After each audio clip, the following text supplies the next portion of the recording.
ndabaramukije mwese bakunzi bacu.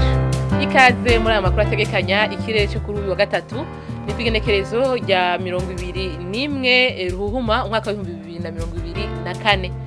Mu gatondo hitezwe ko hazokwaka izuba ririmo n'ibicu bike bike mu ntara zose zigize igihugu cacu. Ahazoba hakanye gusumba ahandi azoba ari mu ntara ya Gitega, Imwaro hamwe n'Ibururi, abipimo by'ubushuhe vyaho bizoba bigera kuri degrees Celsius 15. Ku muhingamo naho hitezwe yuko intara zitari nke zizorangwamwo ikirere kirimo ibicu vyinshi kiretse mu ntara ya Bujumbura, mu Ruyigi, mu Cankuzo, Imuyinga, Ingozi hamwe no mu Kirundo hitezweyo ko hazokwaka izuba ririmo n'ibicu bike bike.